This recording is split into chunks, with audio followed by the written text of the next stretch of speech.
primer lugar, muchas gracias a todas y a todos vosotros que estáis aquí por haber venido, lo cual significa que hay una preocupación profunda por los temas que vamos a tocar. Agradecer al sindicato de la CNC de Guadalajara que haya contado una vez más con mi presencia, pensando, y espero que así sea, que pueda aportar algo a la clarificación del debate desde el punto de vista de solucionar los problemas reales tan graves que existen en la sociedad desde el punto de vista económico, social, político, sindical, en todos los órdenes de la vida. Bien, para no entretenernos más, voy a comenzar con el título de la conferencia o del debate, como lo queramos llamar, que es Crisis financiera, origen y evolución, que es un título más de otros muchos que podríamos haber puesto. Yo normalmente cuando voy a otros sitios también se puede poner un título que a mí me gusta mucho más, aunque hablemos de eso, que es Las mentiras del capitalismo. ¿Por qué digo las mentiras del capitalismo?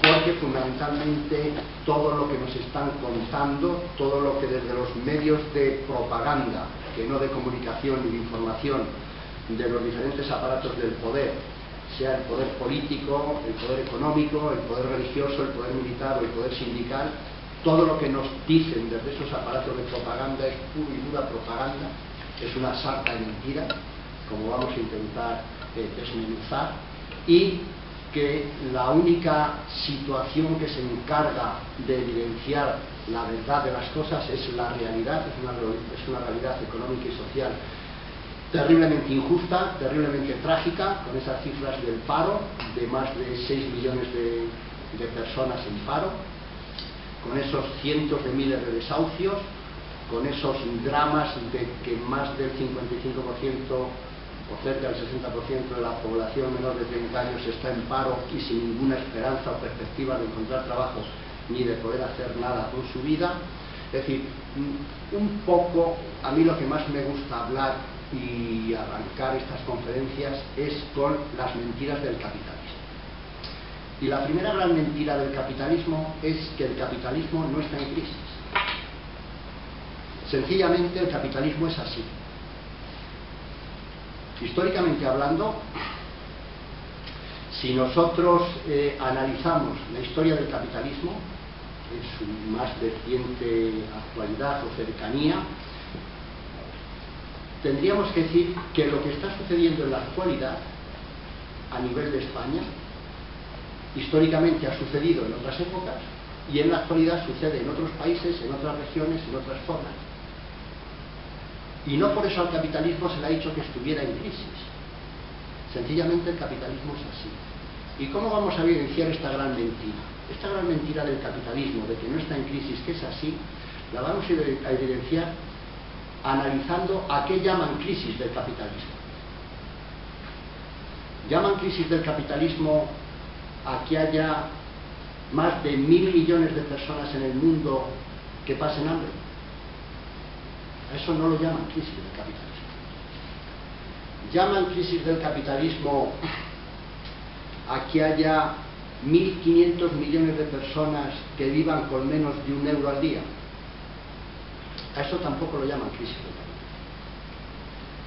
Llaman crisis del capitalismo a que 9 millones de niños mueran anualmente por falta de nutrición, por falta de alimentación, por falta de atenciones sanitarias. Tampoco lo llaman crisis del capitalismo. Llaman crisis del capitalismo que haya más de 500 millones de personas en el mundo en paro. Tampoco llaman eso crisis del capitalismo. Llaman crisis del capitalismo que haya cerca de 2.000 millones de personas subempleadas o con ingresos irregulares anualmente. A eso tampoco lo llaman crisis del capitalismo. Entonces, cuando de unos años a esta parte, 5 o 6 años a esta parte, nos hablan de crisis del capitalismo, ¿por qué nos empiezan a hablar de crisis del capitalismo? Si históricamente hablando estas circunstancias, estas situaciones dramáticas, injustas y terribles, que son auténticos crímenes contra la humanidad, no lo consideraban crisis del capitalismo. ¿Por qué desde hace 5 años, desde el verano del 2007, dicen que existe crisis del capitalismo? Sencillamente dicen que hay crisis del capitalismo porque los países que ellos denominan de capitalismo avanzado, léase Canadá, Estados Unidos, Europa Occidental, los grandes núcleos, los grandes centros del poder financiero, los grandes centros del poder capitalista entran en crisis. Entra en crisis la banca, entra en crisis las entidades aseguradoras, entra en crisis las multinacionales del automóvil, entra en crisis las compañías de seguros, entran en crisis las grandes compañías constructoras e inmobiliarias. Es decir, empiezan a hablar de que existe crisis del capitalismo no cuando la mayoría de la población sufre penurias, miseria, hambre y muertes de todo tipo y situaciones de desamparo, de paro y de desahucios. No existe crisis del capitalismo. Existe crisis del capitalismo cuando los grandes centros del poder financiero y del poder económico del capitalismo, por sus propias dinámicas, por sus propias gestiones, por sus propios detritos, entran en crisis y en bancarrota total y absoluta. Entonces empiezan a decirnos que el capitalismo está en crisis y que es una crisis económica, no capitalista, que es una crisis económica que todos debemos contribuir a solucionar, porque si no el derrumbe económico es total. Es decir, todo eso es una sarta de mentiras.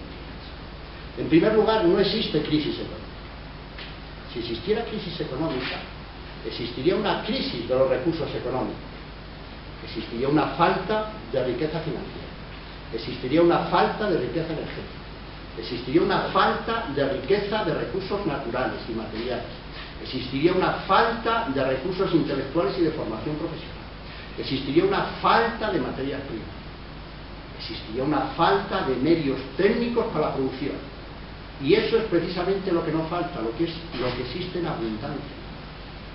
Lo que existe una superabundancia de todos esos recursos energéticos de todo tipo, petrolíferos, gasísticos, de materia prima. Es decir, es impresionante la cantidad de riquezas naturales que existen.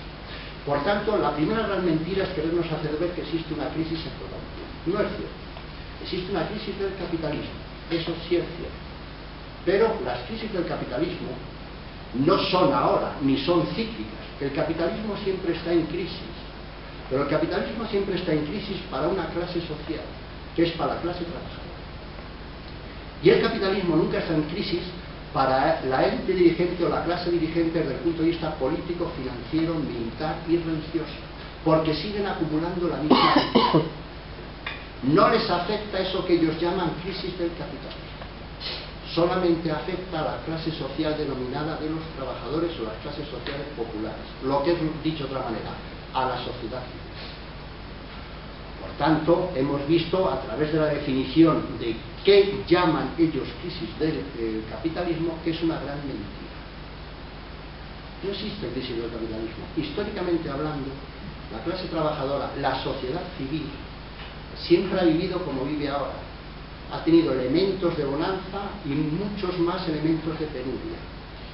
Todo ha dependido de una gran correlación de fuerzas entre esa sociedad civil y esa clase dirigente que dirige la economía, que dirige el capitalismo y que dirige los estados desde los gobiernos. Si esa correlación de fuerzas era favorable a la sociedad civil, se lograban mejoras desde el punto de vista de todo tipo, en derechos políticos, sociales, económicos, laborales, sindicales, culturales, sanitarios. Si esa correlación de fuerzas se pierde, ocurre lo que está ocurriendo ahora. Se pierden todo ese tipo de derechos, entendiendo por derechos los económicos, los sociales, los laborales, los políticos, los de todo el mundo. Eso es lo que está ocurriendo en estos momentos. No existe una crisis económica, existe una crisis que el capitalismo, por su propio funcionamiento interno que iremos analizando, no funciona per sí mismo, porque el capitalismo quiebra sin tener nada enfrente. No tiene competidor. El único modo de producción que existe a nivel mundial es el capitalismo, en sus diferentes versiones, en las tres grandes versiones de capitalismo: capitalismo de mercado, capitalismo de Estado y capitalismo mixto, de mercado y de Estado. No tiene nada enfrente. No hay ningún otro modo de producción que le haga competencia, que le amenace. que le disputa los recursos económicos. En cambio, el capitalismo quiebra, no funciona. ¿Y por qué es así? ¿Por qué es así? ¿Por qué el capitalismo no funciona por sí mismo? Porque, en primer lugar, la otra gran mentira es que el capitalismo sea un sistema económico. El capitalismo no es ningún sistema económico, no es ningún modelo económico, no es ningún modo de producción. El capitalismo es una estructura de poder donde una minoría que detenta el poder político y el poder económico concentra todas las riquezas en sus propias manos, explotando al conjunto de la población, explotando al conjunto de la sociedad, a través de unos grandes aparatos ideológicos y a través de la violencia. Ese es el capitalismo. No es ningún sistema económico, no es ningún modelo económico, es una estructura de poder. Por tanto,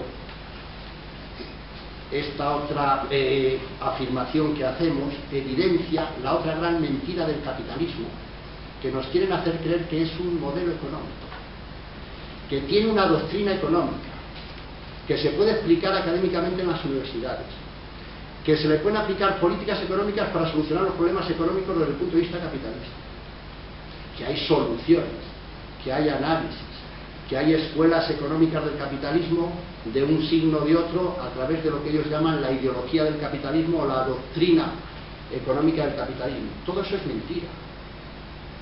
Pero es mentira por la sencilla razón de que si el capitalismo fuera un modelo económico, sería un modelo económico que estaría al servicio del conjunto de la población.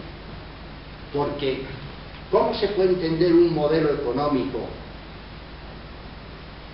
que solamente sirva a una minoría de privilegiados y que precisamente para que esa minoría de privilegiados pueda acrecentar su riqueza tenga que mandar al paro, a la miseria, a la muerte y a la injusticia a millones y millones de personas del conjunto de la sociedad? ¿Cómo se puede entender que un modelo económico esté basado en la explotación de millones de personas para que sujetos absolutamente indecentes puedan acumular riqueza? Y que la riqueza de esa minoría esté basada en la pobreza y en el sufrimiento de la mayoría. Y si eso incluso alguno lo pudiera definir como modelo económico, sería una auténtica indecencia desde el punto de vista de la dignidad del ser humano. Por tanto, el capitalismo, otra gran mentira, es que no es un modelo económico. No sirve al conjunto de la sociedad. Solo sirve a una minoría de privilegiados, que concentran la riqueza en esas pocas manos porque detentan el poder económico y el poder político, es decir, la propiedad y la gestión de esos recursos a través de lo común. Pero es más, vayamos avanzando en por qué el capitalismo, aunque nos lo quieran hacer ver que es un modelo económico para convencernos, y esto es muy importante, de que como es un modelo económico, con una doctrina económica, con un academicismo y con una ideología y una doctrina económica que se sustenta en unas leyes que ellos llaman del mercado y de la competencia, esas leyes del mercado de la competencia y ese determinismo económico del capitalismo marca que las únicas políticas económicas que se pueden adoptar para solucionar los graves problemas económicos que ellos mismos han generado sean las que ellos dicen y no otras. Y a la población se la convenzca con una supuesta doctrina económica de que es la única opción posible.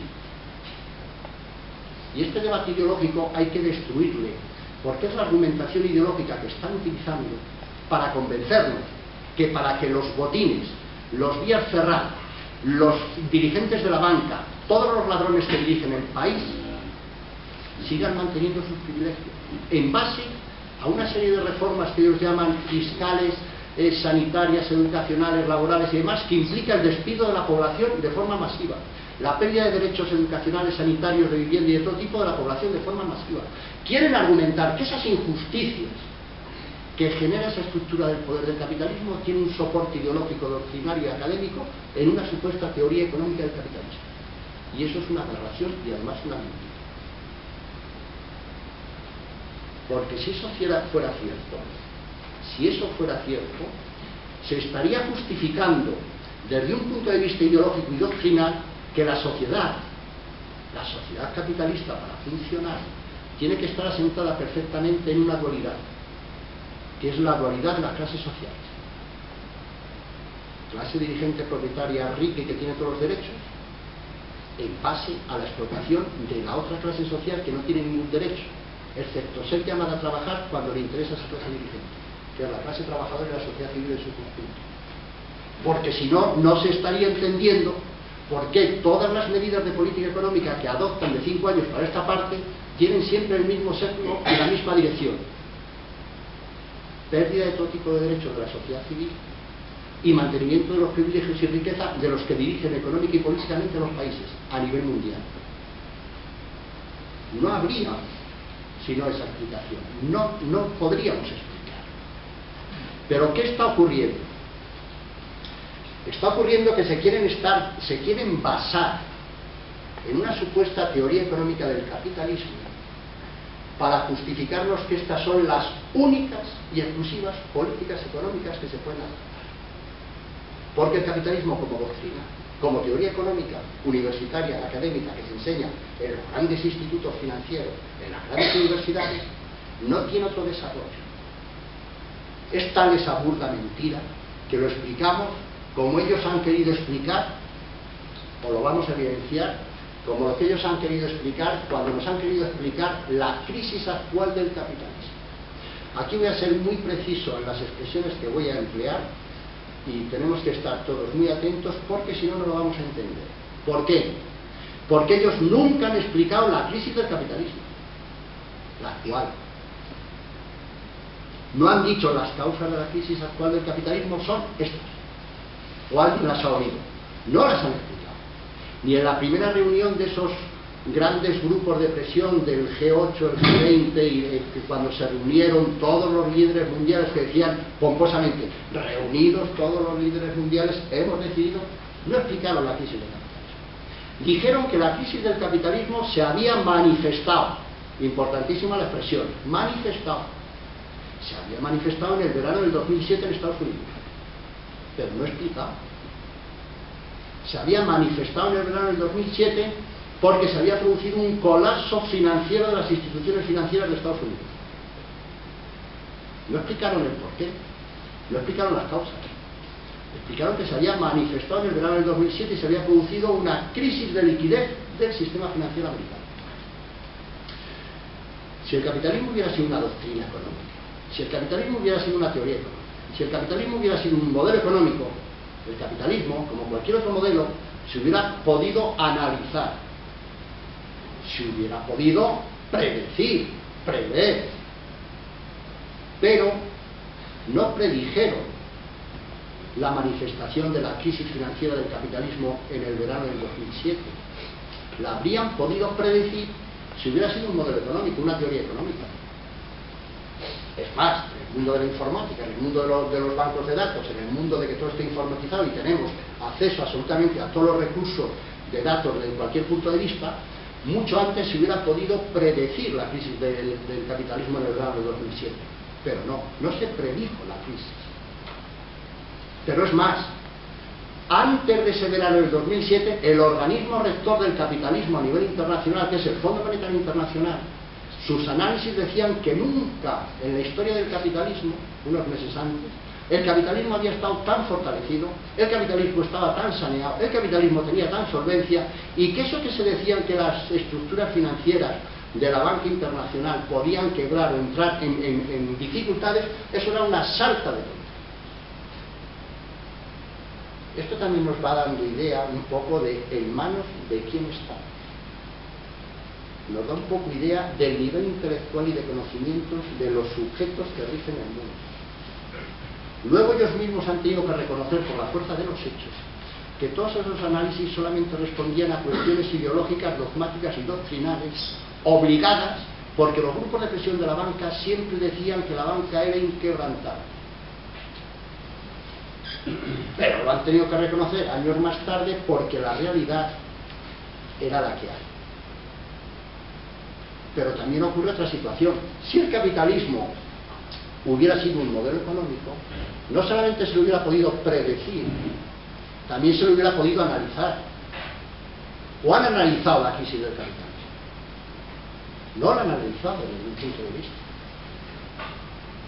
Simplemente cuando nos quieren explicar las causas de la crisis del capitalismo, nos dicen que el capitalismo tiene su crisis actual como si fuera un tsunami financiero, como si fuera un maremoto financiero, como si fuera un terremoto, como si fuera una fuerza de la naturaleza ajena a toda la realidad política y económica. Nos lo quieren explicar de una forma sobrenatural. Eso es un modelo económico que se mueva por series estadísticas, que se mueva con un método científico, con un análisis de datos. Querernos explicar que la crisis es un tsunami, es un terremoto, es un maremoto, y que es ajena a la gestión política y económica del propio capitalismo. Eso evidencia que al capitalismo no se le puede analizar porque no es ningún modelo económico. Es una estructura de poder. Y las estructuras de poder no se analizan. Las estructuras de poder solamente se basan en hechos de fuerza, en la violencia. No tienen análisis estadístico. No tienen análisis social. Es simplemente hechos de poder, violencia.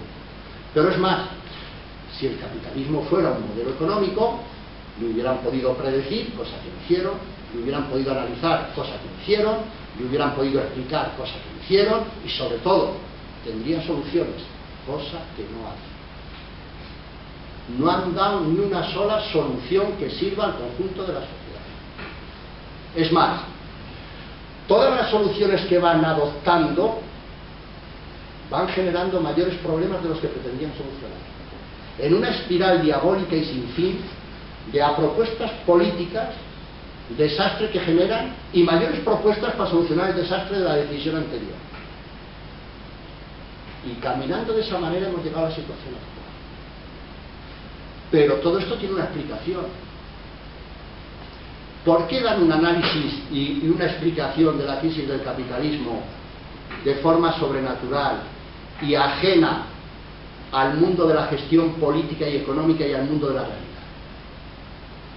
Porque si dieran una explicación basada en la realidad, si dieran una explicación basada en la gestión política y económica, habría unas causas reales de la crisis del capitalismo. Pero no solamente habría unas causas reales, habría unos responsables. Y a su vez de haber unos responsables, habría unas responsabilidades. Y esas responsabilidades, de esos responsables, son los gestores políticos y económicos del capitalismo. Son ellos. Ellos son la causa de la crisis actual del capitalismo. Esa gestión política y esa gestión económica. Por eso ellos no hablan de causas reales, hablan siempre de causas sobrenaturales. Porque si hablaran de causas, habría responsables. Pero no solamente no hablan de causas para que no hayan responsables. Es más, no hay nombres. No hay nombres. Es decir, quieren dar una explicación tan sobrenatural, tan fuera de la realidad, para no asumir ni una sola responsabilidad por su gestión de la crisis actual del capitalismo, que no hay nombres. Ellos hablan que si se produce un ataque a las bolsas, que si se produce una especulación sobre los tipos de interés de las deudas soberanas, hablan de los mercados.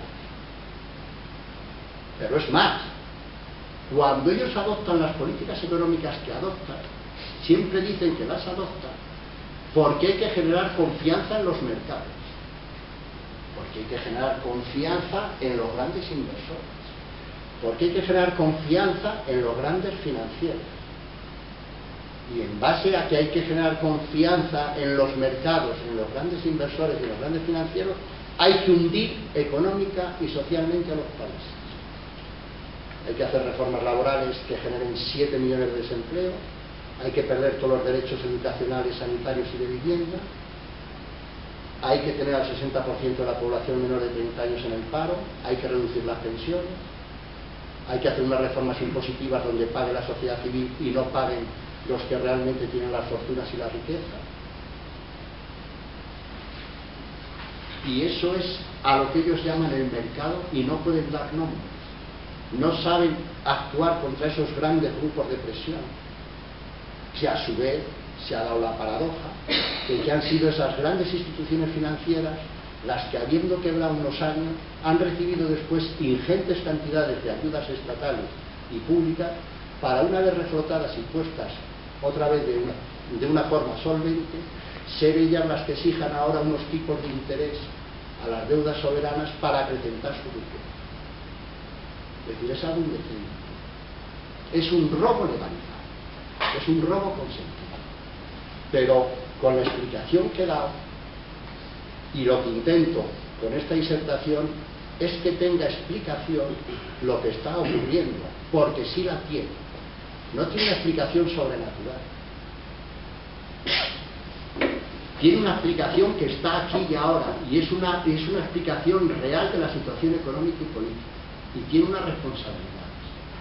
Nos quieren hacer creer, y vamos a ir avanzando en el análisis, para ir desenmarañando sus grandes mentiras, que lo que ellos dijeron, que la crisis del capitalismo se manifestaba en el verano del 2007, tenía una explicación, y era las hipotecas subprime o hipotecas basura.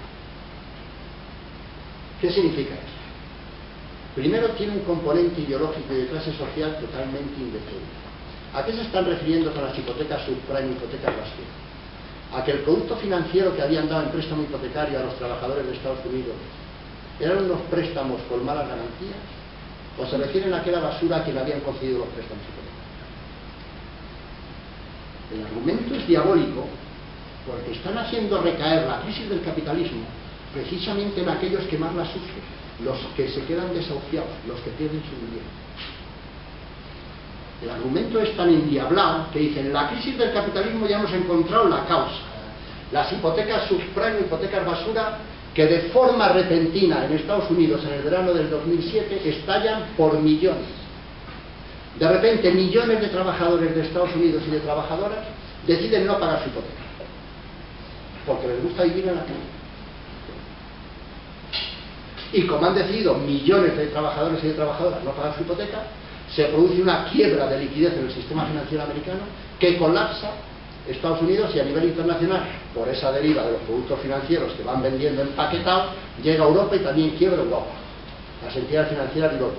Pues bien, ni las cifras de los importes de esos millones de hipotecas, ni ese colapso financiero justifica la quiebra de las bancas, ni a nivel de Estados Unidos ni en Europa.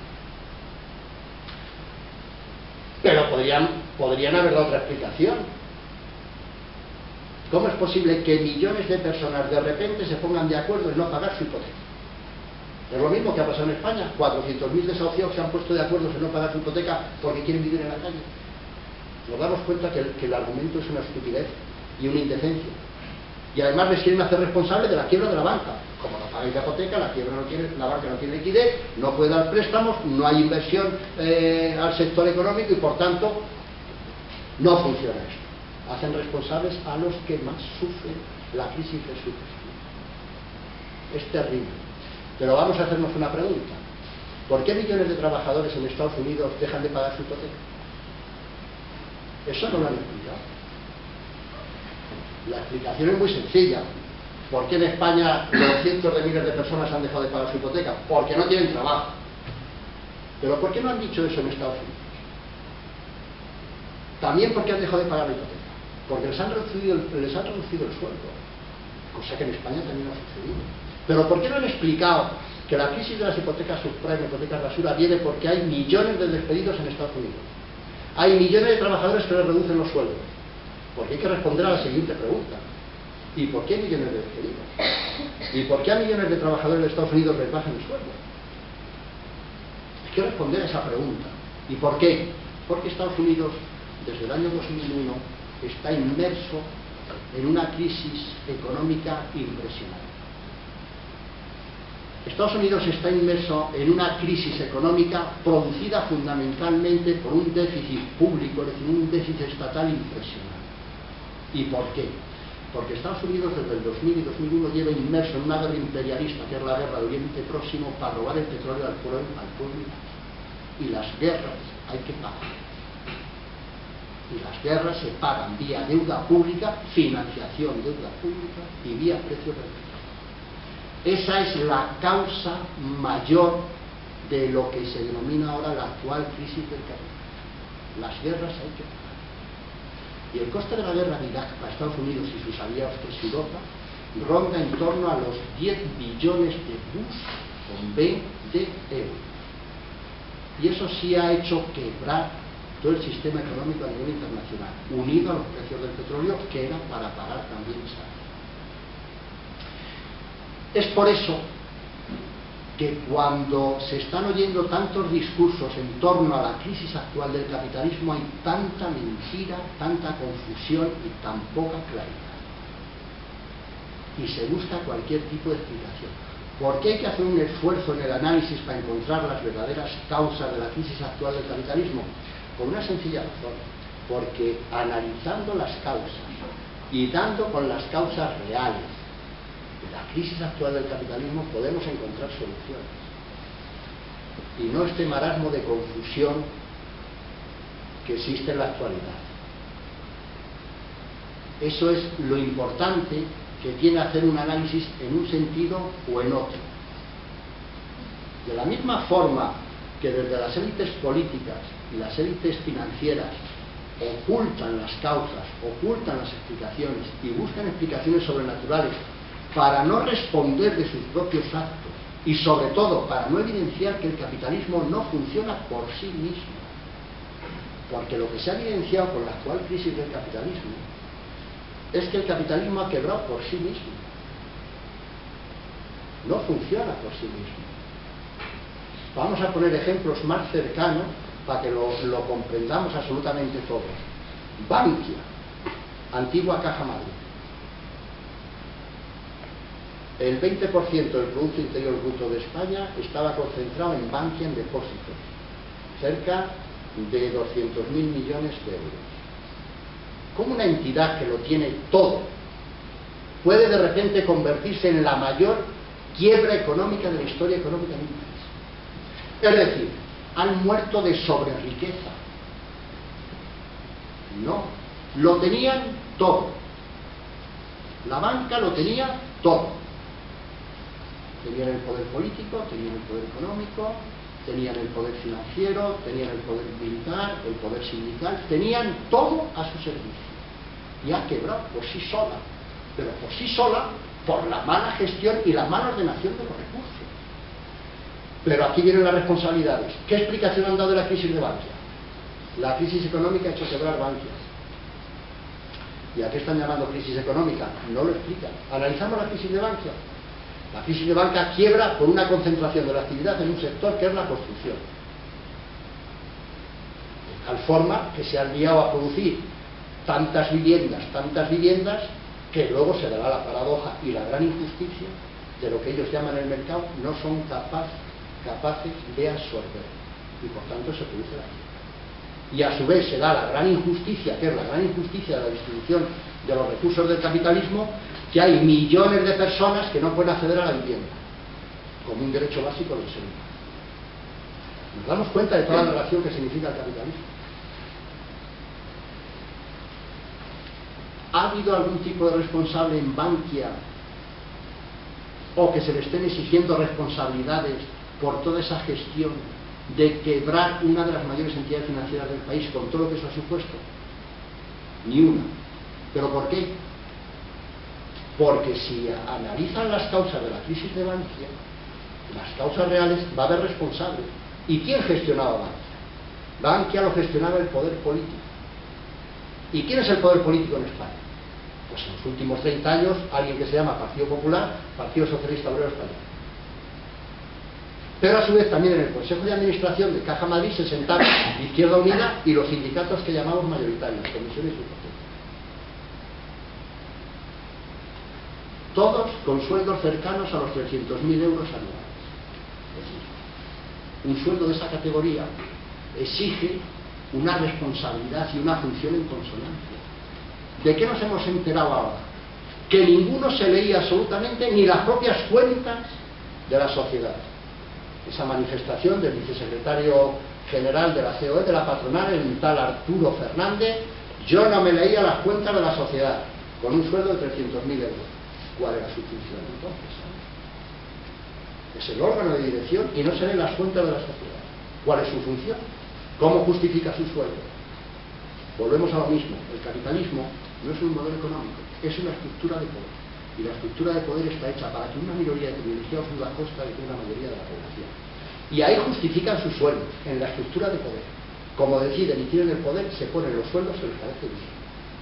No se exigen responsabilidades entre ellos porque están todos igual de corruptos e igual de implicados en un robo, un saqueo y una ruina de unas entidades financieras y de la quiebra de un país.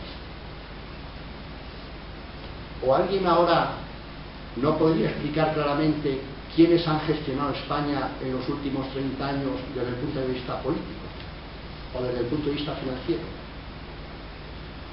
El PSOE y el PP en los últimos 30 años. ¿Quiénes son los responsables de la quiebra económica de un país? Los gestores. Ni un solo responsable. ¿Por qué? Porque las estructuras de poder no están sujetas a responsabilidades. Es la única actividad humana que no está sujeta a responsabilidades. Es más, se hacen leyes para permanecer en la humanidad, en la inmunidad. Junto a la crisis del capitalismo, también camina de la mano lo que es la crisis política del Estado como organización política. Van unidas, porque capitalismo sin Estado no se puede entender. ¿Por qué digo esto? Esto lo digo por la sencilla razón de que los ideólogos del capitalismo, en los años 90, a través de un tal Fukuyama, que es uno de esos presidentes o directores de una agencia ideológica del capitalismo estadounidense, y que le pasearon por todo el mundo explicando las bondades del capitalismo, sacó un libro que se llamaba El fin de las ideologías, en los años 90. El fin de las ideologías significaba que fuera del capitalismo ya no había posibilidad de avanzar. Habíamos alcanzado el sumum de las sociedades avanzadas, de las sociedades del progreso, de la sociedad desarrollada, de la bonanza económica, de la perfección de derechos. Esto en los años 90. 17 años más tarde, derrumbe total de ese sistema modélico que fuera de él no había más, y lo llamaban el fin de las ideologías.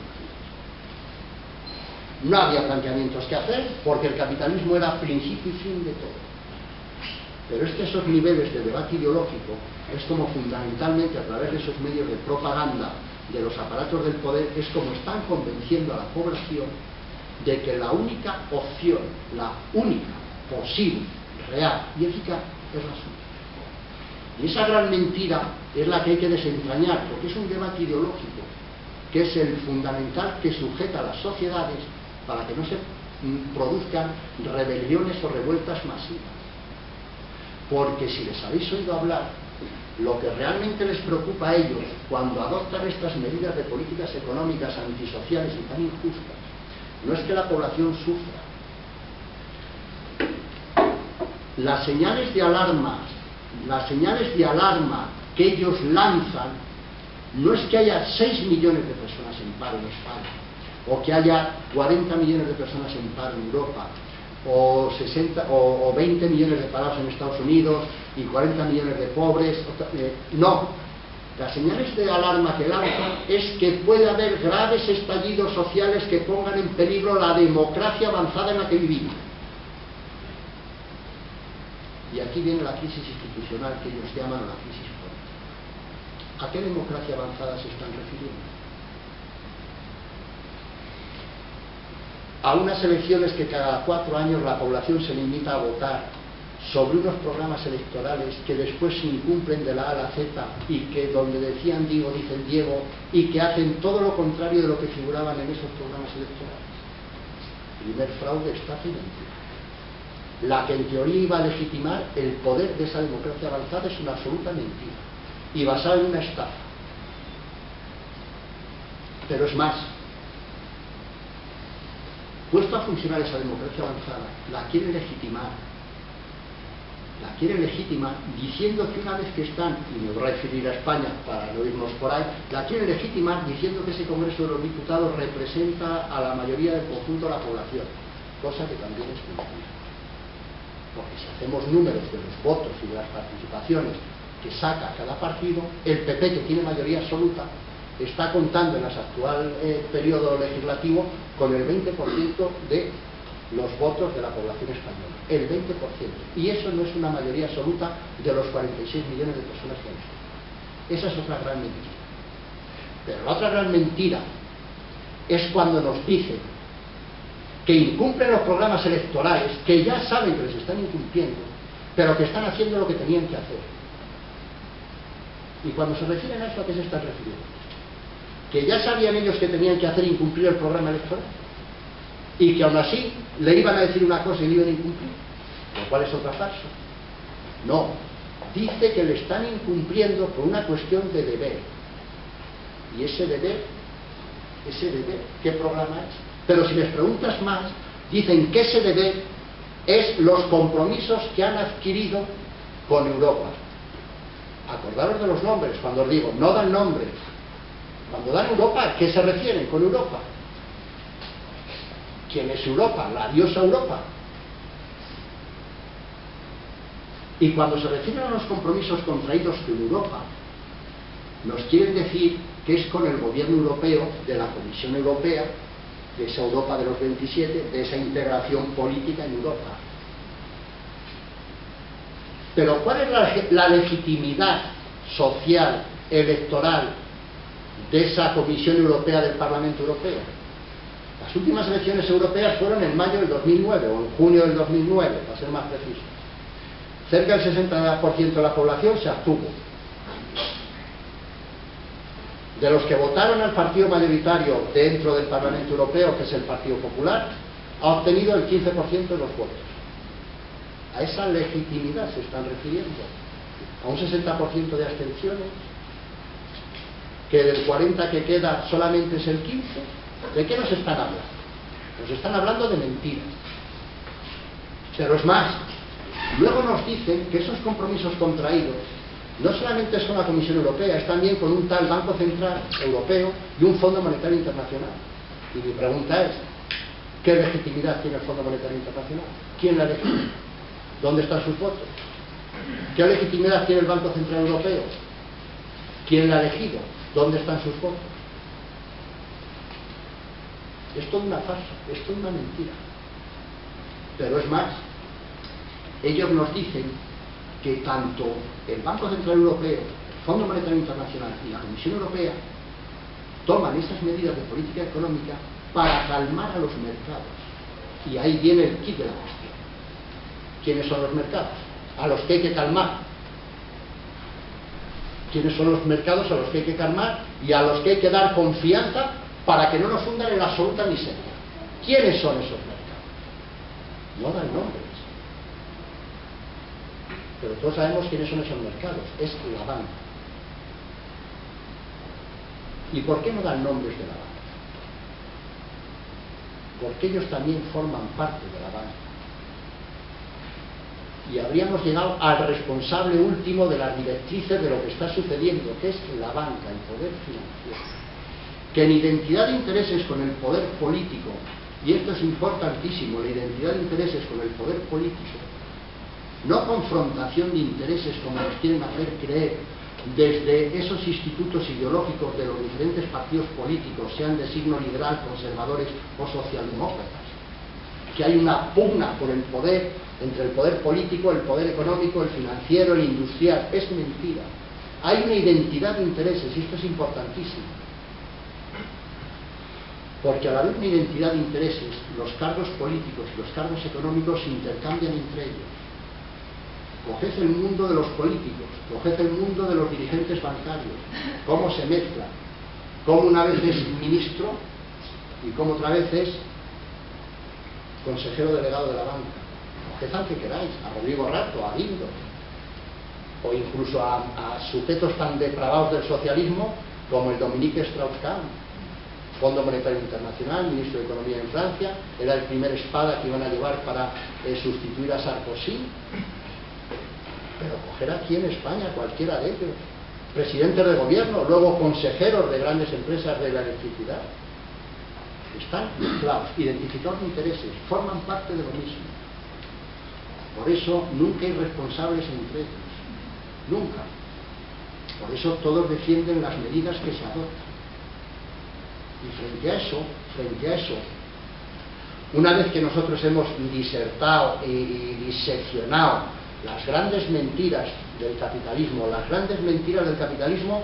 haciéndonos creer que es una estructura económica, cuando el capitalismo lo único que hace es destruir producción. Es decir, el capitalismo, bajo el encubrimiento de que produce, lo único que hace es destruir. El capitalismo en España ha destruido la riqueza, impide que millones de personas trabajen, impide que millones de personas puedan desarrollar su vida, tengan un proyecto de vida, puedan desarrollar su personalidad, puedan decidir qué hacer con su vida, si tener pareja, no tenerla, tener hijos, no tenerlos. No pueden decidir nada. Hemos pasado de una situación donde había cierto grado de bienestar repartido de alguna manera muy injusta, por supuesto, a una injusticia generalizada, a un empobrecimiento generalizado. En estos momentos se puede decir que toda la generación, por hablar en estos términos, que esté en torno a los 30 años en España, no tiene ni presente ni futuro. No tiene perspectivas de vida de ningún tipo. Es más, si no tuvieran la ayuda familiar de sus padres, estarían en la indigencia absoluta, es decir, en la pobreza de ingresos, cero. Y esa es una realidad que las estadísticas no cuentan. Y esa es una realidad que tenemos. Y eso es terrible. No solamente porque estén en la absoluta indigencia con ingresos cero. Ya no hablo, como hablaba antes, con €1 al día. No hablo que estén subempleados. No tienen nada. Absolutamente nada. Ni perspectivas, que es más grave de tener. Y es más, cuando se les ha querido dar algunas perspectivas, se ha dicho de forma tan bárbara como el anterior secretario de Economía del PSOE, que le tuvieron que traer de una universidad americana para impartir doctrina de capitalismo en España, y que dijo que los jóvenes no se preocuparan, que en una senda temporal de 15 o 20 años el problema se les resolvería. Es decir, que a mí un secretario de Estado de Economía se dirige a la población joven española menor de 30 años para darles esperanza de que no se preocupen, que en 15 o 20 años se va a solucionar su problema. Es tan sumamente indecente estos argumentos que lo único que nos hacen ver es en manos de quién estamos. Estamos en manos de auténticos bárbaros, de auténticos canallas.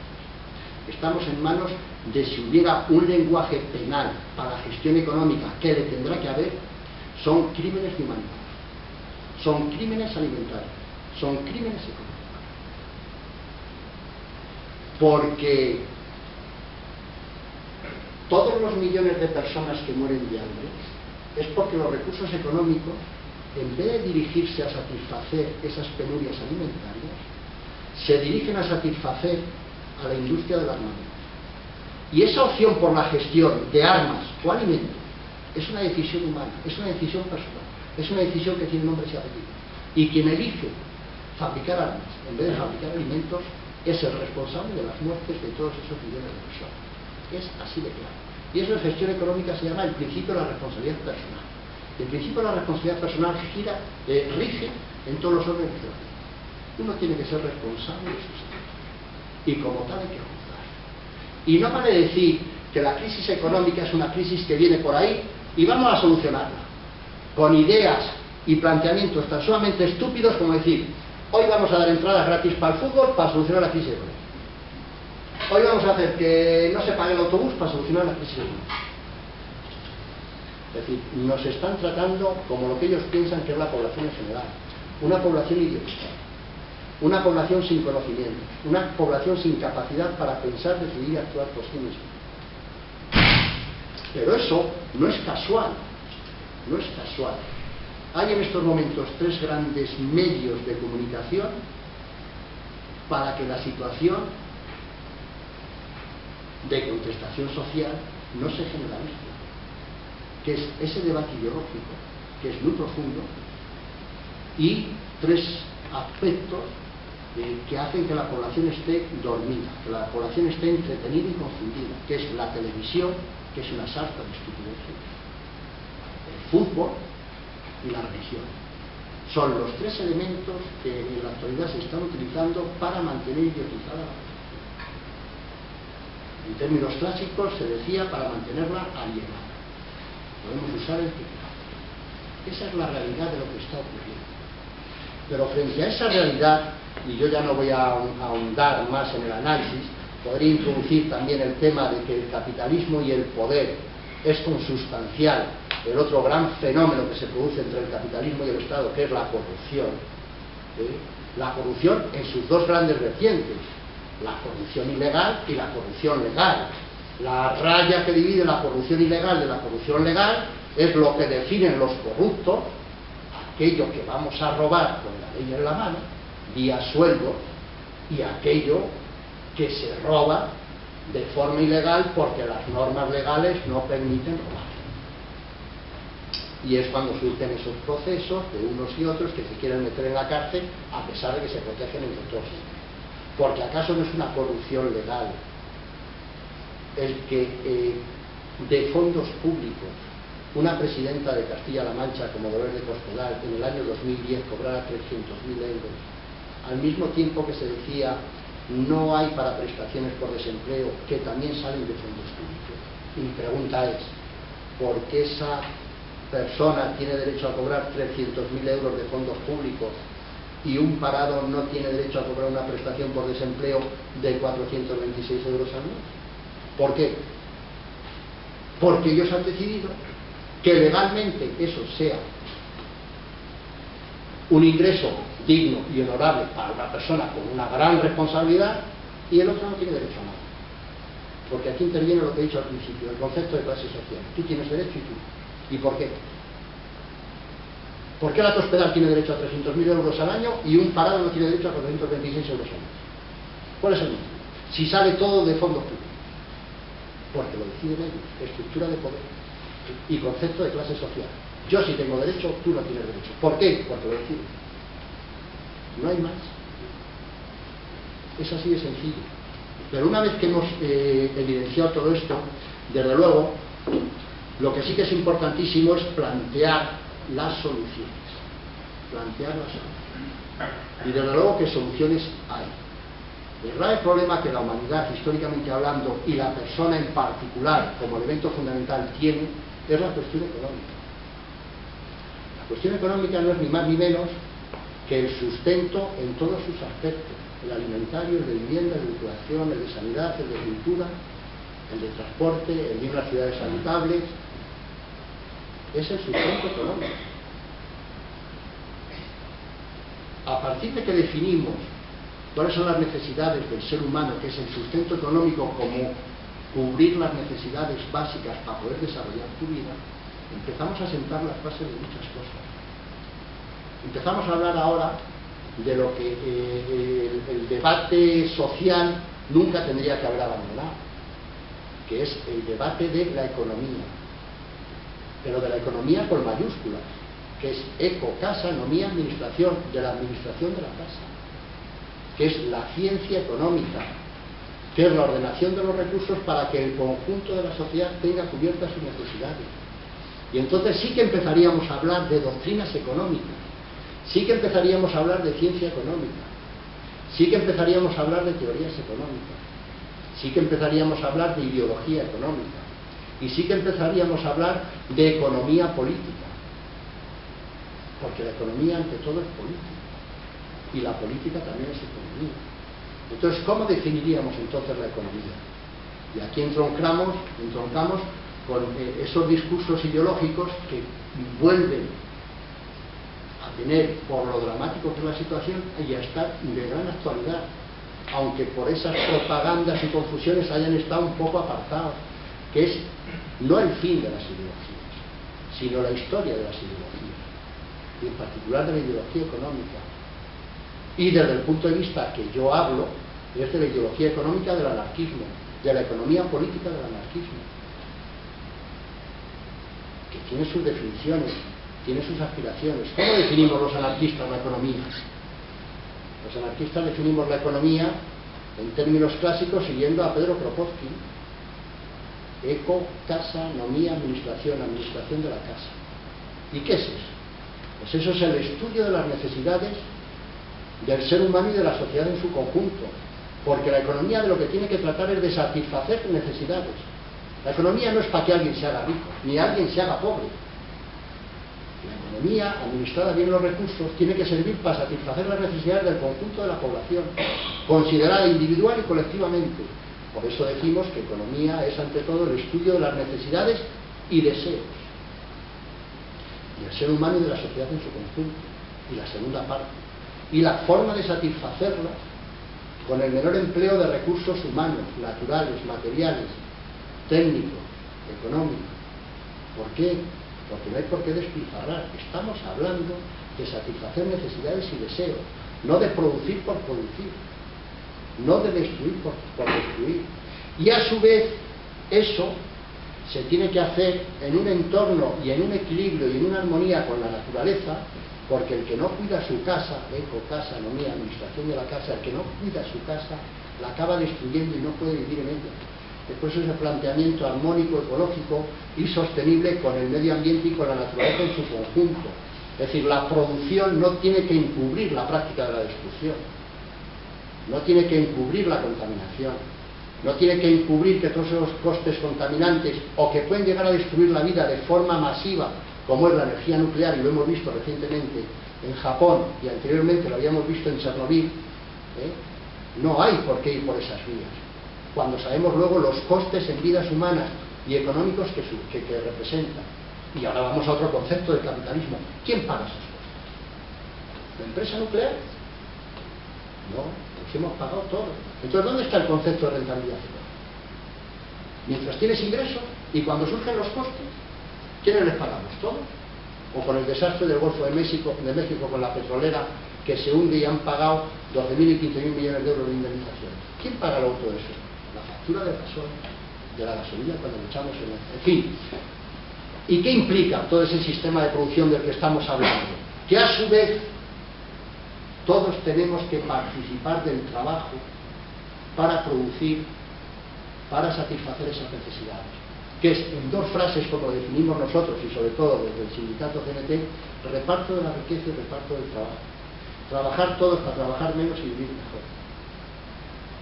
¿Cuál es el motivo que un sistema económico tenga que tener en un paro forzoso a 7 millones de personas? ¿Cuál es el motivo? Y que a su vez, por otro lado, exija que los que están trabajando hagan horas y estén pluriempleados. Y si es una aberración, es una irracionalidad.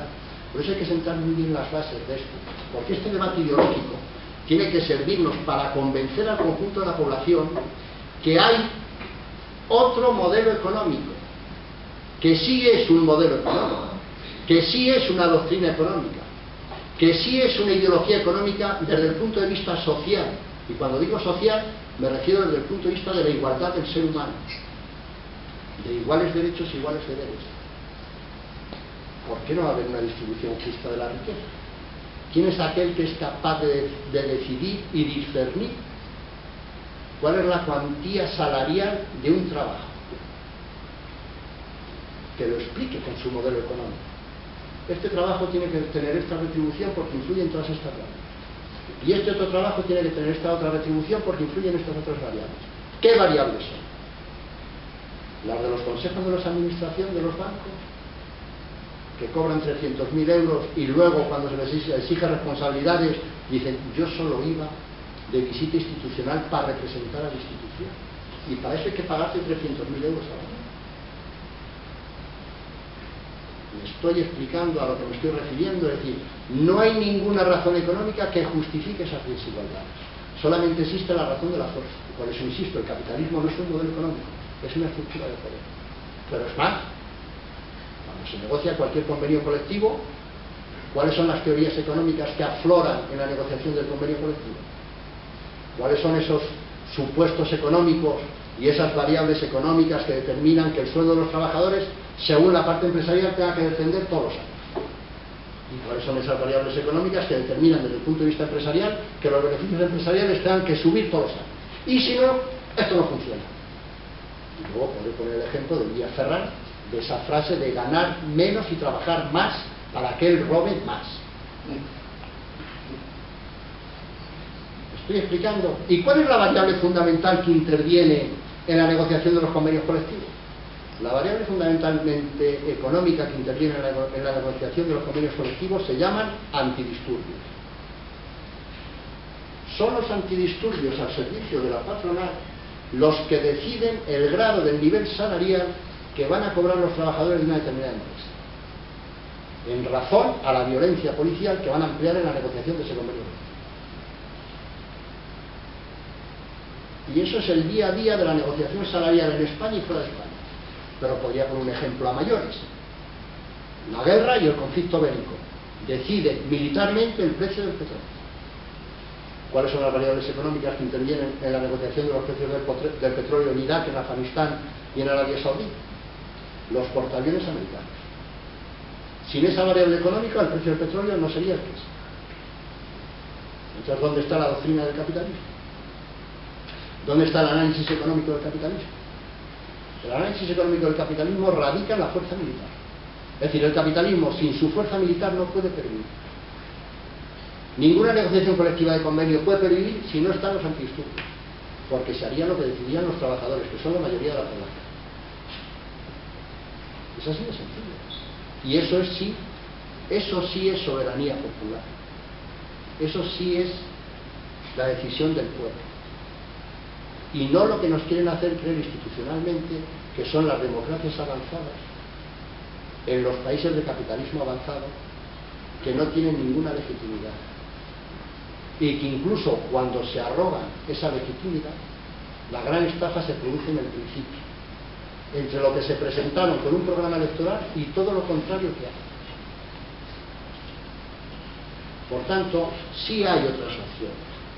Existen otras opciones que son las ideologías que nosotros llamamos sociales.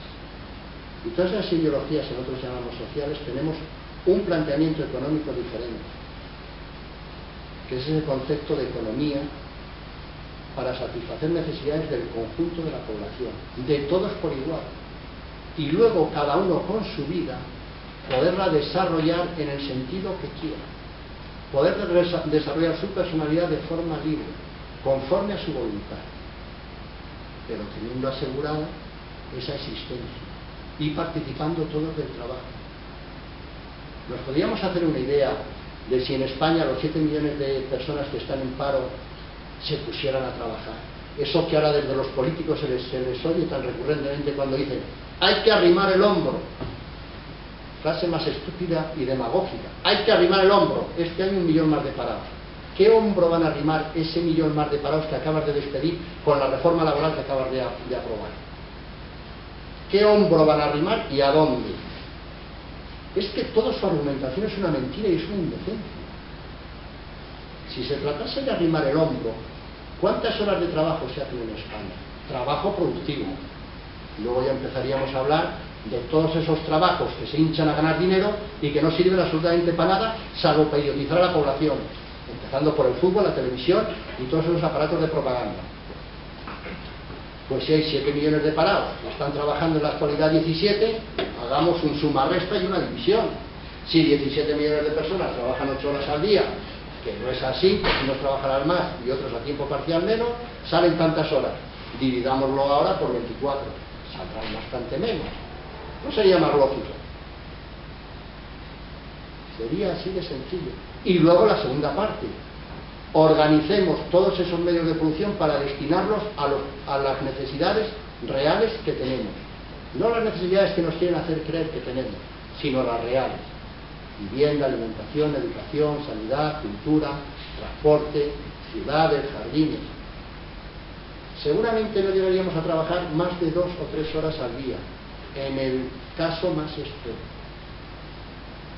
Porque si además contamos, que no entiendo por qué tiene que haber tanta fuerza militar organizada y para qué, cerca de 200.000 militares entre Guardia Civil, policías, que son más, o por qué tiene que haber tanta burocracia desde todos los puntos de vista, no solamente la burocracia política o la burocracia económica de tantos cargos y tantos organismos institucionales y organismos internacionales, sino burocracia de todo tipo, es decir, gente que trabaja sin aportar nada útil a la sociedad, nos daríamos cuenta que en vez de las 2 o 3 horas igual son bastante bien.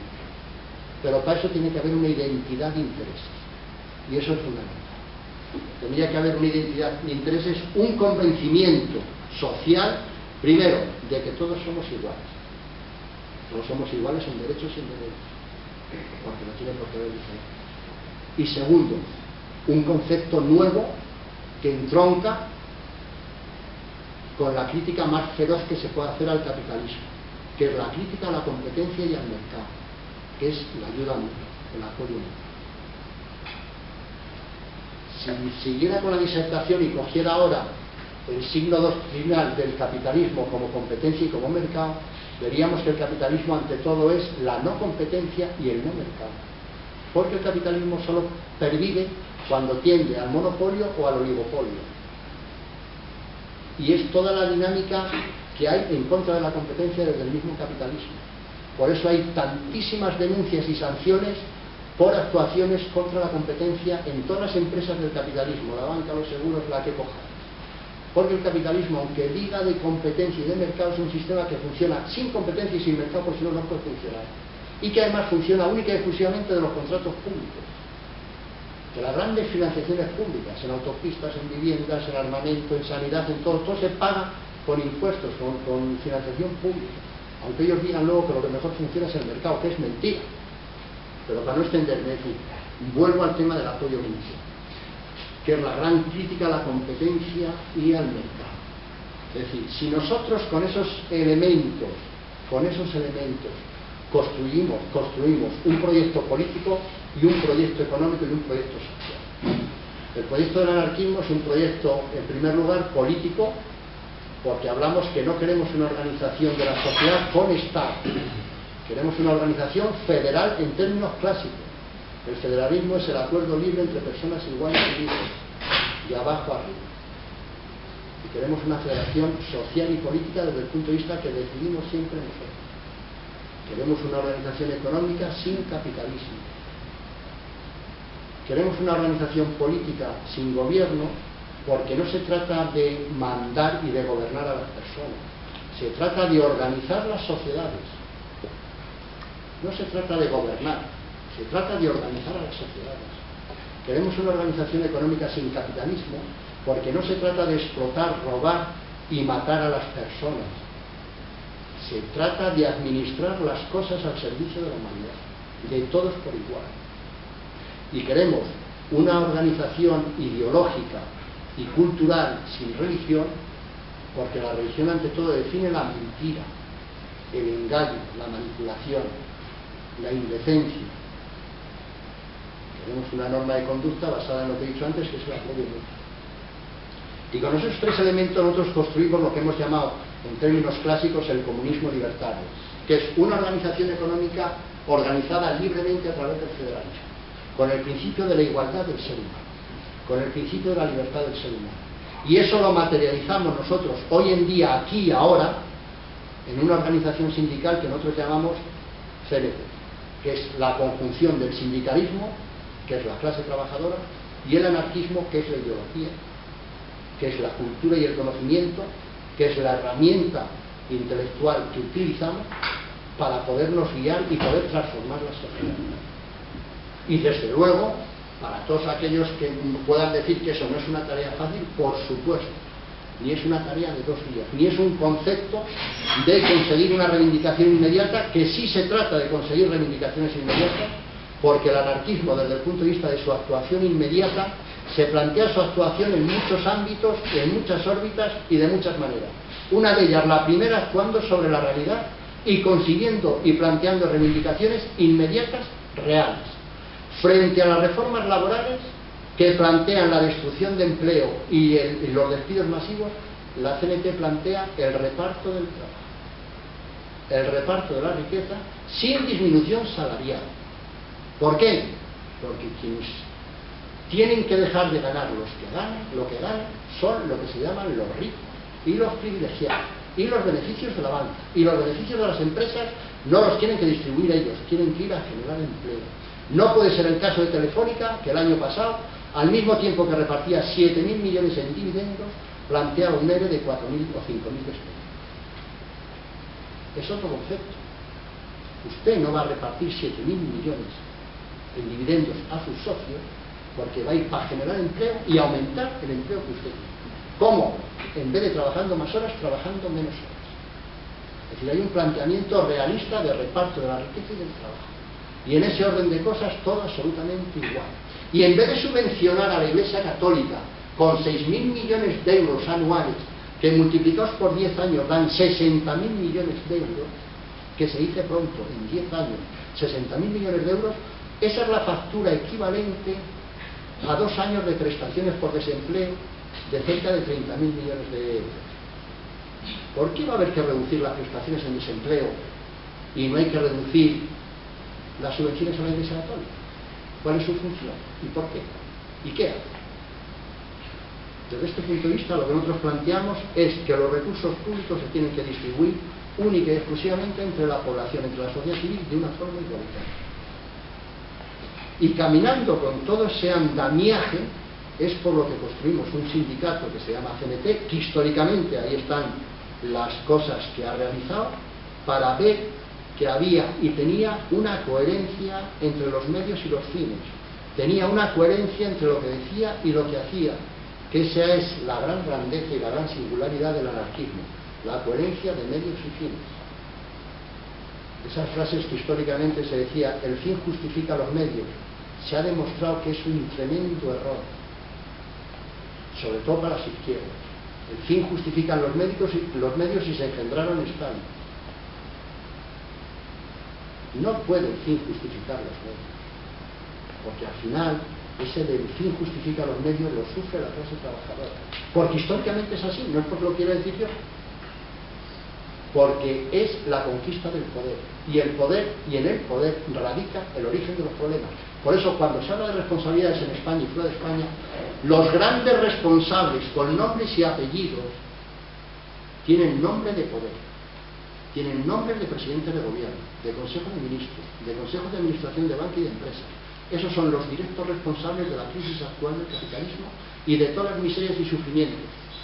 Esos son los que, si hubiera una cultura penal desde el punto de vista económico, habría que juzgarles por crímenes a la humanidad, desde el punto de vista económico, alimentario y de derechos sociales.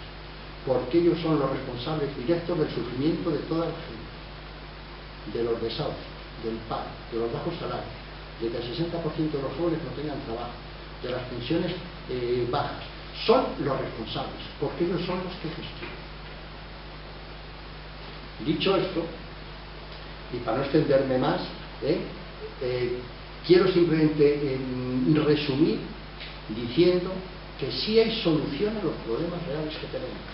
Es la solución de la organización de la sociedad civil. Es nuestra autoorganización. Y todo lo que no pase, y aquí sí que soy categórico, todo lo que no pase por la autoorganización de la sociedad civil nos va a llevar a reproducir en mayor o menor medida lo mismo que queremos transformar. Por mi parte, nada.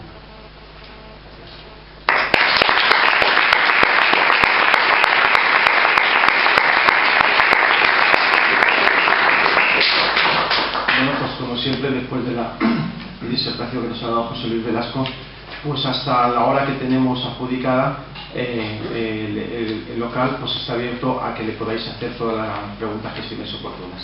Adelante, por favor. Hay 4 cositas que yo he escuchado, han sido interesantes. Primero, relacionar el origen de la crisis con la guerra de Irak. Esto, no sé si lo conoces, es la tesis de Loretta Napoleoni en un libro que se titula La mordaza. Y explica muy bien todo esto. Siempre creo que la famosa crisis de los años 70, precisamente, tiene también su origen en la guerra de Vietnam. ¿Sí? Muy interesante. Otra cuestión es que estamos gobernados por delincuentes.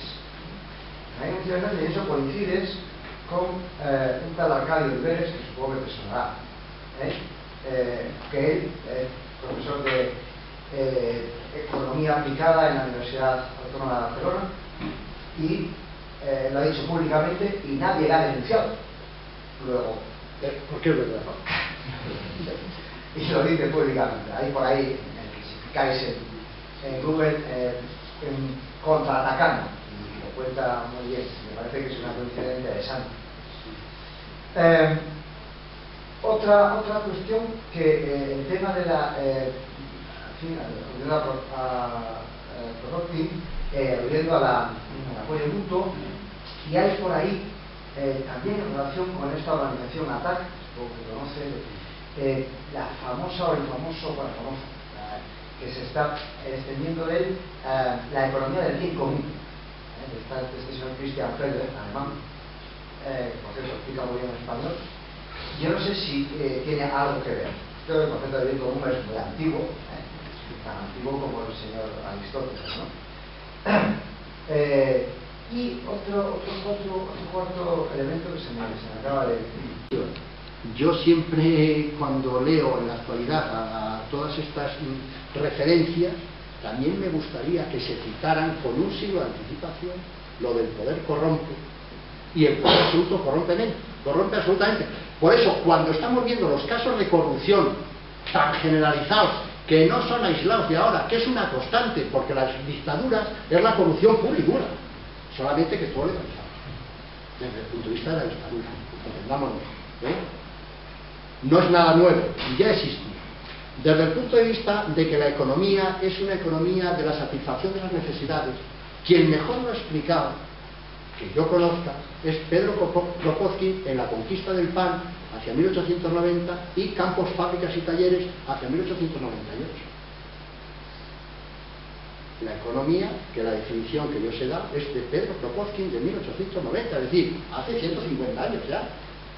Todas esas referencias había que citar a ellos, porque les conocen, porque estoy seguro que les conocen.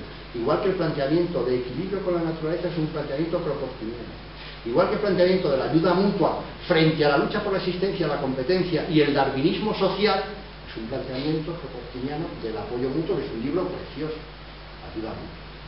El planteamiento de la reducción de las horas de trabajo, Pedro Kropotkin en Campos, fábricas y talleres lo plantea en 1890 de una forma maravillosa, con números, llegando a la conclusión, con sus explicaciones, de 2 horas al día.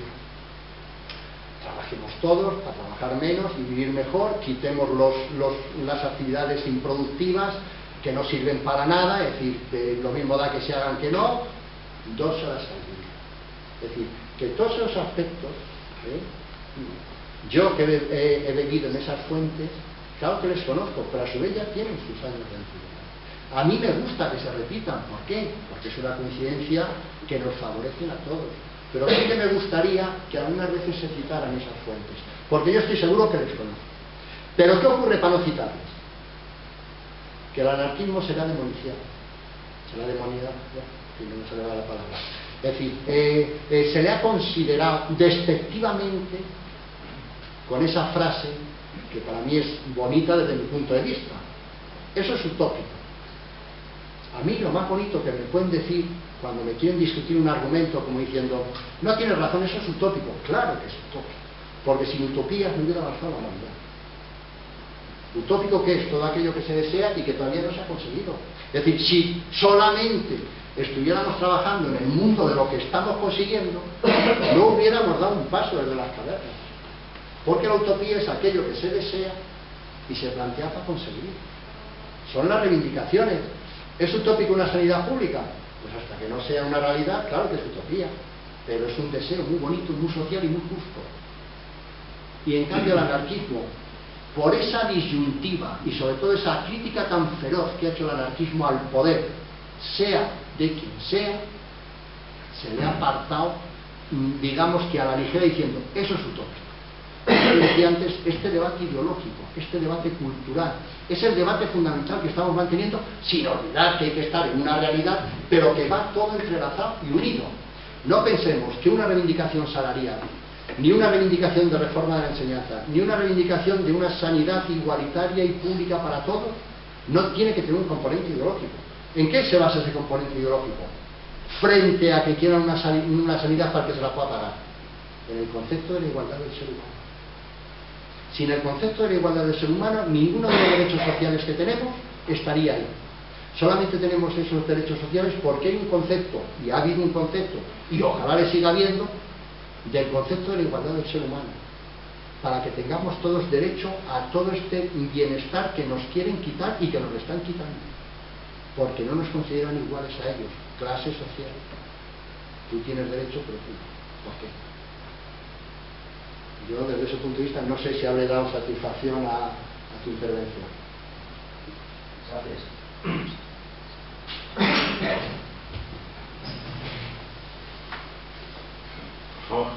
Yo quisiera preguntar, porque todo es una copia y todo es muy bonito y todo es perfecto sobre la palabra.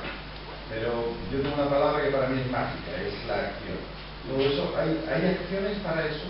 Porque yo cuando, por ejemplo, digo, es que hay que dar trabajo, pero ¿quién da el trabajo? ¿El sindicato de trabajo? No. Estamos siempre comiendo la misma fuente. Estamos comiendo siempre de quien nos tiene que dar trabajo. Entonces, ¿cuál es la acción? No, yo me alegro mucho. Es decir, no, hay que repartir la riqueza, es que la empresa no tiene que tener beneficios, es que los tiene que repartir, es que los tiene que dar. Pero yo siempre he pensado, el movimiento se muestra andando. Yo aplaudiría el día que un sindicato dijera, mira, nosotros montamos una fábrica a nuestra manera. Pero siempre el planteamiento ideológico es de que el otro cambie su manera de hacer a la que yo pienso. Y yo quiero tener mis resultados con sus recursos. Y ahí mi lógica se engancha.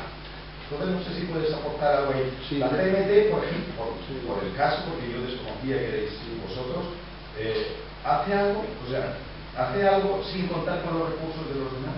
Sí. Yo me alegro mucho de tu pregunta, pues es una pregunta para mí clave e importantísima. Es decir, la gran diferencia que nos define a nosotros de CNT como sindicato de los demás es que está en la acción. De hecho, el planteamiento nuestro de acción es la acción directa, es decir, actuar por nosotros mismos. El planteamiento del trabajo de la CNT no es un planteamiento de que yo voy a dar trabajo. El planteamiento de acción directa de la CNT sobre el trabajo es que queremos que el trabajo se reparte. Y nuestras reivindicaciones van guiadas al reparto del trabajo. Significa, desde el punto de vista de la CNT, y voy a lo que tú quieres, la toma de los medios de producción por los trabajadores. Es decir, yo no planteo que el empresario a mí me dé trabajo. Si en estos momentos, por la correlación de fuerzas que tenemos, estamos haciendo determinadas reivindicaciones, es simplemente por esa correlación de fuerzas. En el momento que nosotros tengamos más fuerza, es la toma de los medios de producción, es decir, al empresario le quitaremos de su empresa y lo gestionarán los trabajadores. La idea de acción de la CNT va guiada a que el mundo del trabajo se autoorganice y que autoorganice su empresa, es decir, la autogestión, no a pedir trabajo. El tema es diferente porque no tenemos esa correlación de fuerza. Pero moralmente aquí me estás sorprendiendo, pues estás planteando la toma del trabajo de la empresa, del empresario. No, es que el empresario no aporta trabajo, el trabajo solo le aporta al trabajador. No. El empresario se apropia del trabajo del trabajador. Pero el empresario aporta toda la estructura donde los trabajadores trabajamos. Yo, si quieres, hablamos, como dice, en términos de lo que es la empresa. Si no existe el concurso del trabajador, la empresa no existe. Prueba de ello es que cuando hay una huelga, todo se paraliza. ¿Por qué? Porque la estructura de la empresa es la estructura del trabajo. Sin trabajo la empresa no funciona. Es decir, el capital no es ni más ni menos que trabajo acumulado. Es una simbiosis, perdóname, ¿Sabes? Es una simbiosis.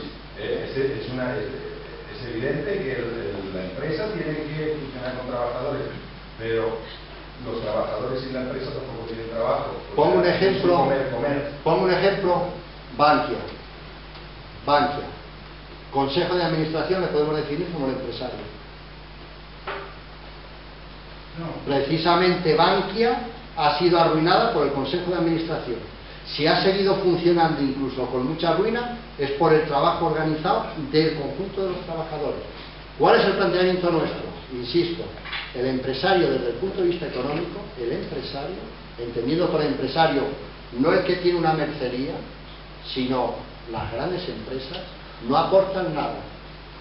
El empresario de la gran empresa no aporta nada, simplemente aporta que es el propietario y el que acumula toda la fuerza de trabajo de su empresa en una persona y la dirige.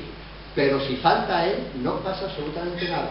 La prueba evidente fue cuando la CNT tuvo capacidad organizativa y realizó las colectividades libertarias en 1936 en España, simplemente dijo que las empresas las iba a autogestionar el sindicato CNT con el conjunto de los trabajadores. ¿Y qué ocurrió? Que la economía y las colectividades funcionaron mucho mejor que cuando existía el empresario, y a su vez en un entorno de golpe de Estado fascista y de guerra civil interna. Sí, yo iba un poco a cómo concluías tú. La experiencia de la autogestión no es algo utópico en el sentido que tú planteabas, no es algo que todavía no hayamos visto y que no se hayan visto los resultados. Y es que aquí en España y en Guadalajara hubo experiencias de autogestión entre el 36 y el 37 que funcionaron muy bien. Y, tenemos, por ejemplo, aquí en Guadalajara Miralcampo, que fue una colectivización que fue ejemplo para toda España. Los trabajadores se organizaron porque tenían una trayectoria y una tradición ideológica que desgraciadamente hoy no tienen, y la toma por parte de los trabajadores de los medios de producción permitió que ni un día, en algunos casos, se paralizase la producción. En Cataluña, por ejemplo, los tranvías no dejaron nunca de funcionar. Al día siguiente, los sindicatos los siguieron poniendo en funcionamiento. Se colectivizó todo, las industrias lácteas, alimenticias, la construcción, los espectáculos. O sea que yo creo que cuando planteamos el tema de la colectivización tenemos que ir un poco, como decías tú, un poco más atrás, porque son experiencias que ya existieron y de las que podemos aprender mucho. Y sinceramente yo hablo como empresaria. Yo soy una pequeña empresaria. Ojalá volviera a 1936 y ojalá los trabajadores volviesen a esa situación de toma de los medios de producción. ¿Por qué? Porque vivimos en una situación de injusticia incluso para los pequeños empresarios y para los trabajadores autónomos, porque estamos en manos de una minoría, de una élite que controla absolutamente todo. Entonces, plantearnos con el conocimiento de esa experiencia, y que fue una experiencia que fue truncada porque no interesaba políticamente ni al estalinismo, y yo hablo desde una perspectiva marxista también, pero es cierto que no había un interés por parte, sí había un interés por parte del estalinismo que era totalmente antagónico a esas colectivizaciones y a que ese modelo de producción saliese adelante, y por supuesto no había un interés por parte del fascismo, que en ese momento pues estaba en guerra contra toda la población española. Y yo creo que es muy importante que cuando habléis de anarquismo que expliquéis estas cosas. Yo también quería aportar en la misma línea que además así ya a la gerente de Guadalajara intentó hace unos meses en otras jornadas, que eran las jornadas por la autogestión, dar una viabilidad a lo que nuestro conferenciante José Luis ha dicho a última hora. Sí que hay una alternativa económica que está basada sobre todo en la colectividad de los medios de producción bajo un criterio de autogestión. Ese es el mensaje que ya en su día intentamos mandar desde CNT, es el mensaje permanente, y creo que ahora es el momento claro de decirlo. Ante la crisis que nos tienen planteado, el camino es largo, difícil, muy duro, pero pasa por colectividad de los medios de producción en régimen de autogestión para sacarlos adelante.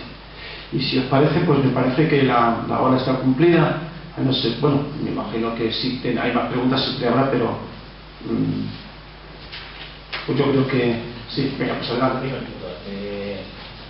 Me ha gustado bastante mucho la conferencia. Bueno, y decir también que la forma de alienación con que los medios, que yo les llamo a los periodistas tertulianos, los llamo los todólogos, son gente que sabe todo, es increíble.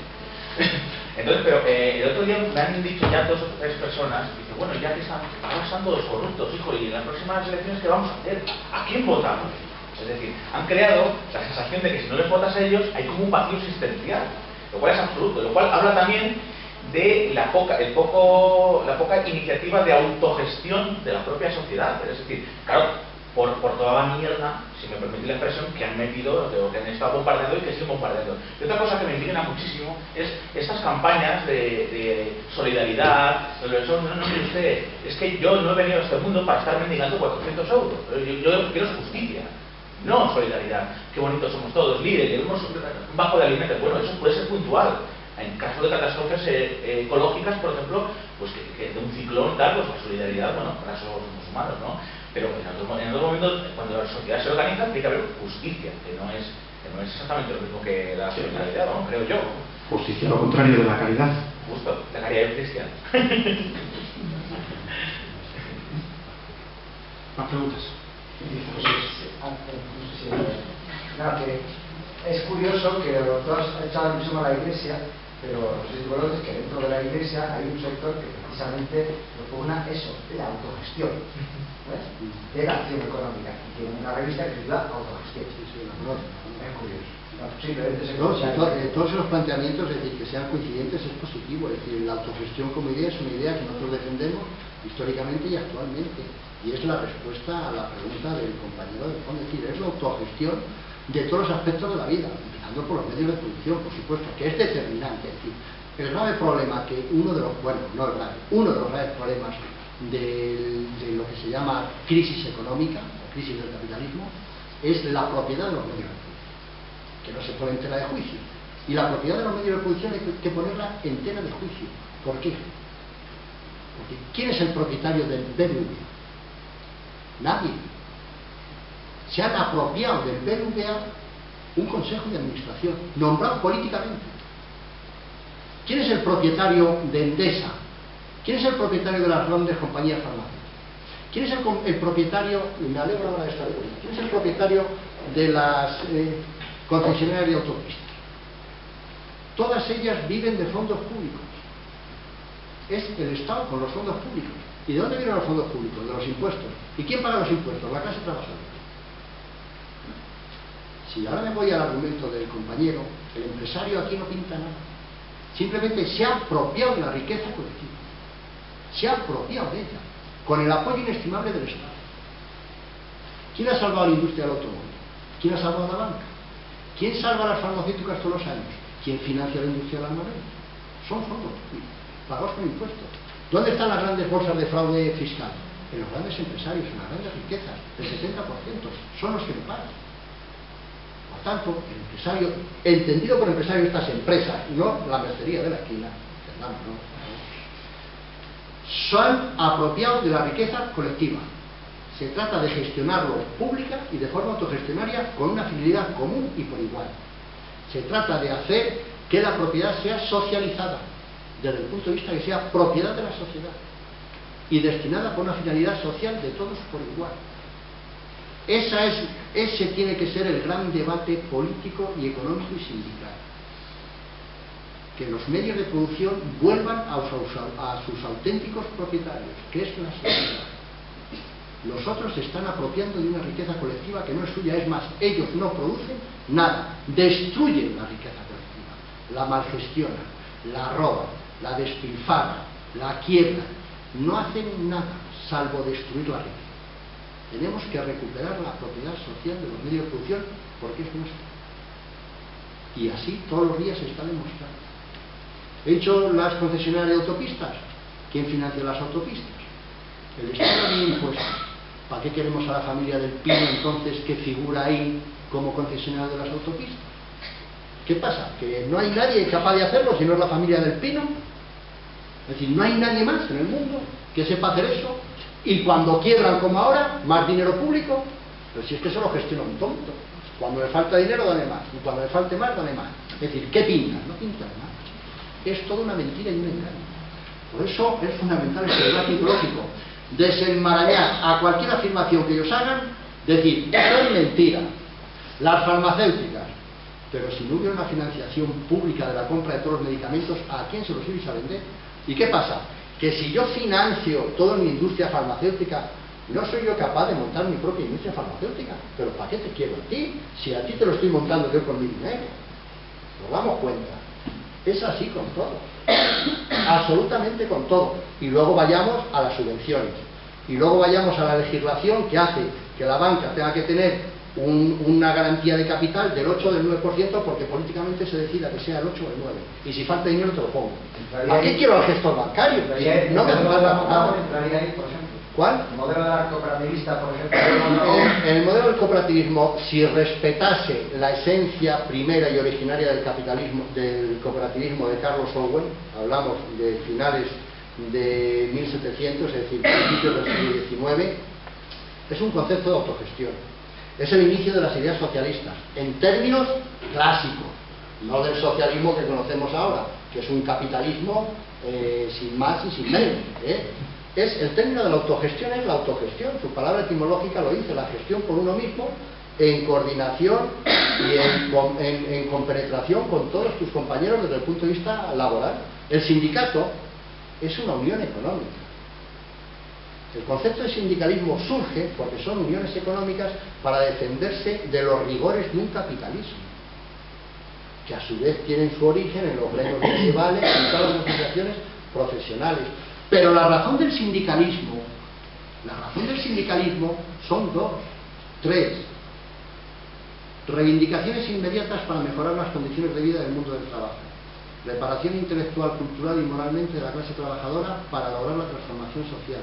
Y tercera, sentar las bases aquí y ahora de la transformación económica, es decir, prepararnos desde el sindicato para la gestión económica de toda la producción, haciéndonos cargo de los medios de producción.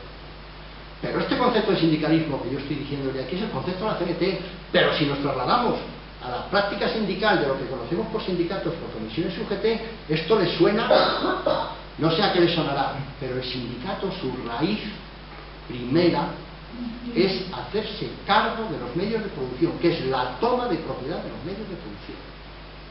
Porque el concepto de empresario es el que se apropie de la riqueza colectiva.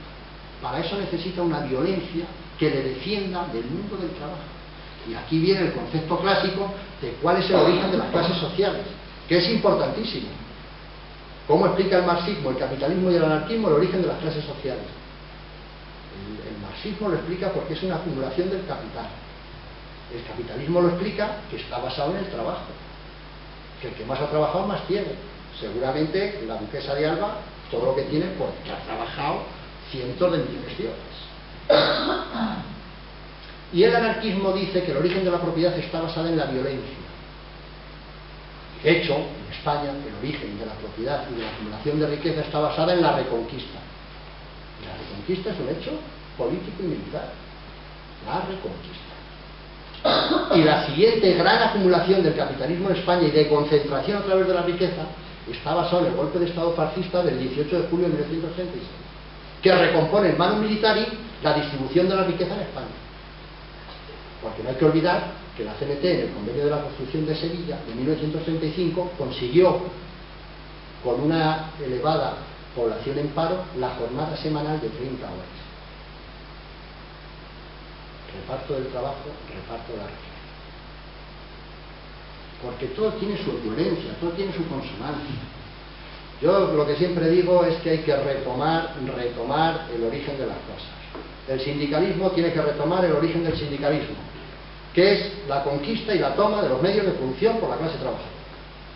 Puro y duro. El que lo quiera entender bien y el que no también. Ese es nuestro planteamiento, que es la autogestión. Buenas noches. Mi nombre es Linda Soraya, también soy colega en un posgrado de economía. Me ha encantado toda su utopía, comparto muchas cosas con lo que usted habla sobre el trabajo y la evolución y desarrollo del ser humano. Pero ¿no le parece a usted, no sé si comparta desde mi visión, mi comprensión a lo que es economía de mercados, que el ser humano, en lugar de buscar fuentes culpables, responsables afuera, políticos, organizaciones, entidades, yo qué sé, cualquier estatuto afuera, privado o público, ¿no cree usted que es el ser humano común, es decir, el día a día, es el responsable con su concepto de consumo inconsciente? Vivimos en una sociedad que te ha hablado sobre basada en clases sociales, y las clases sociales están basadas en cuánto tiene cada ser humano, ¿sí? Entonces, si cada uno de nosotros, en lugar de estar afuera diciendo tú eres el culpable, mala gestión, buena gestión, nosotros mismos somos responsables de nuestra gestión en nuestro hogar, evitando una sociedad consumista, viendo tanta televisión y tanta historia, de tener que tener un coche nuevo tanto tiempo, tener un sueldazo mejor para poder hacer algo mejor, de ir a mejorar esos orígenes, esa utopía de trabajar menos, de consumir menos sino lo necesario, en una economía sostenible, en un mundo ecológico donde se cuide los recursos naturales y donde se maneje el equilibrio de todos los ciudadanos en común. ¿No cree usted que el aporte sería el trabajo desde casa inicialmente y luego la proyección afuera?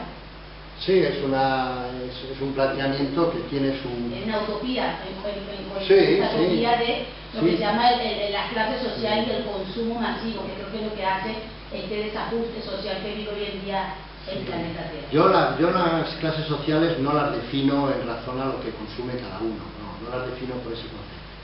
Yo las clases sociales las defino en razón a la posición que ocupas en la estructura social. Es decir, si tú tienes una propiedad de medios de producción, si tú ocupas un nivel en el ejercicio del poder, formas parte de una clase social. Si tú no tienes propiedad de medios de producción, tú no ejerces el poder, tú formas parte de otra clase social. Es decir, la clase social no viene definida porque tengamos un nivel de ingresos mayor o menor, sino por el grado de decisión y de propiedad, que luego a su vez te da lo otro. Pero bien, vayamos por partes. Yo lo que discuto siempre es que vivamos en una sociedad de consumo. Yo creo que esa es otra gran mentira. Yo creo que la sociedad de consumo es la mayor mentira que nos han vendido en los últimos 50 años. Y digo por qué. Cuando hablamos de sociedad de consumo, ¿a qué nos estamos refiriendo? ¿A todos esos ejemplos que he puesto yo de miles de millones de personas con €1 al día? Eso es sociedad de consumo. Pero no me voy a centrar ahora en esos ejemplos extremos. No me voy a centrar con €1 al día y sociedad de consumo. No me voy a centrar el que esté parado si tiene sociedad de consumo. Me voy a centrar en el capitalismo que ellos llaman capitalismo avanzado para ver si hay sociedad de consumo y a qué se refieren con eso. En España, para no salirme de España, 7 millones de pensionistas con una pensión media de 700 € mensuales. Media. 700 € mensuales donde hay que pagar la casa, la alimentación, el transporte. ¿Eso es una sociedad de consumo? Yo creo que no. 6 millones de parados, estadísticas oficiales que en realidad pueden ser 8 o 9, donde solamente hay cobertura para el 20%, es decir, para 2 millones, con una cobertura media de 600 € al mes, por no hablar de esas prestaciones de 426 € mensuales. Eso tampoco es sociedad de consumo. ¿Es sociedad de consumo todos esos millones de trabajadores que perciben alrededor de 1.000 € mensuales? Yo creo que eso tampoco es sociedad de consumo. Entonces, cuando nos están hablando de la sociedad de consumo, ¿de qué nos están hablando? Nos están hablando de una cosa para ellos muy importante. Nos están haciendo creer, debate ideológico de los aparatos de propaganda, que vivimos en la sociedad ideal, donde solamente nos preocupamos de consumir porque vivimos en la abundancia, y que no tenemos ningún motivo para reivindicar absolutamente nada porque ya lo tenemos todo. Y que simplemente con dejar de consumir alguna de las muchísimas cosas que consumimos, no haría falta plantear esa reivindicación. Ese es un argumento endiablado y que es una absoluta mentira. Yo sigo discutiendo que no vivimos en una sociedad de consumo. Porque estadísticamente hablando y con los niveles de ingresos que hay, no existe tal sociedad de consumo. Salvo que ellos entiendan que por sociedad de consumo se nos quiere decir que comemos todos los días, porque hasta ahí podíamos llegar. Por tanto, yo lo que más discuto siempre en todas las conferencias que doy, y me gusta mucho esa pregunta, es la existencia de la sociedad de consumo. Mis 2 hijos, uno con 31 años y el otro con 29 años, no pueden estar viviendo en la sociedad de consumo porque ninguno de los dos trabaja y viven a mis expensas. Es mentira de la sociedad de consumo. Es una absoluta mentira que nos han hecho creer para que no reivindiquemos absolutamente nada. Y lo que es más grave, nos sintamos encima culpables de la situación que hay. Yo creo que el planteamiento es considerarnos clase social. Yo soy un trabajador porque trabajo y vivo de mi trabajo.